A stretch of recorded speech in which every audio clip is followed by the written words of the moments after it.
Hey guys, it's Danielle. We are going to continue with our series about rental properties. And today we're going to talk about determining the right one. So we talked about getting the down payment and kind of where to look.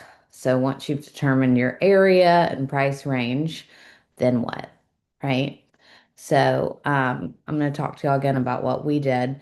We looked, like I said, in kind of a pocket of the west side that was close to a lot of amenities, if you will. It was close to schools and the downtown area, to the MARTA station, etc.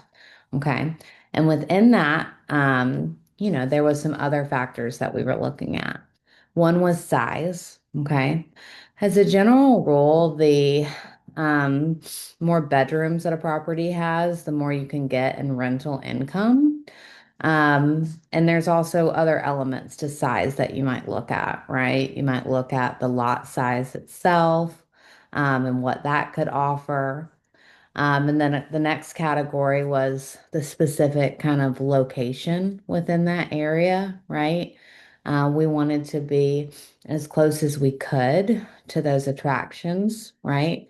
Every street's kind of different. So we wanted a street that was up and coming, and yet that had what we considered nice neighbors, relatively safe.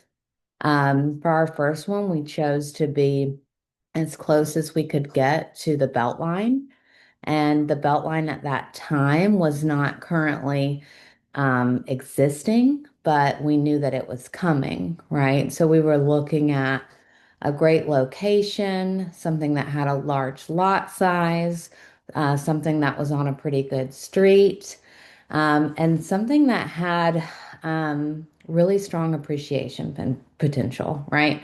No matter what in that area in particular, you're going to see a lot of appreciation because there's a lot of change happening. And yet, where our first one was, it's located, like I say, within 2 blocks of where the Beltline was coming in. So that was a couple of years ago. And today, the Beltline is there, right? It exists, and there's a lot more development coming to that area. So there was just a lot of factors that really drove us to that property, right? And then the last piece of is of course condition, right? When you're looking at a house that's 150 to 200, there might be some work needed, right? For our first property, we didn't have a ton of money.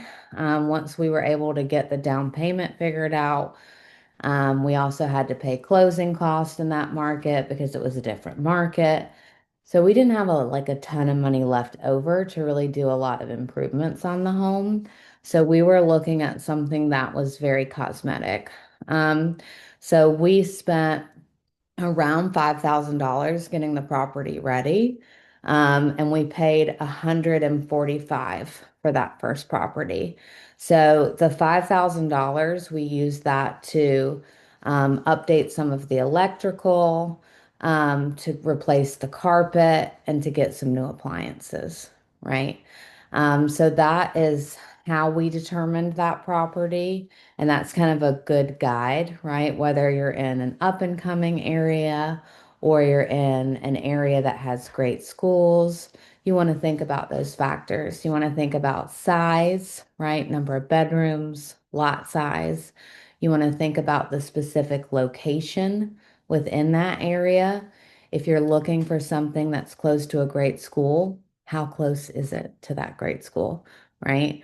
Is it within walking distance? Um, and then if you're looking in a more up and coming area, what does the street look like? What does, the future look like? Because you're really going to maximize on appreciation.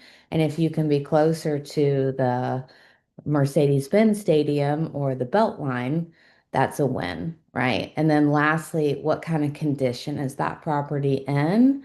And what does that look like when you close on the property, as far as how much work it's going to need before you can place tenants and start getting income? So that's how you determine the right one. Um, and from here, we're going to talk about finding a tenant. So y'all stay tuned, and I'll see you soon. Thanks, guys.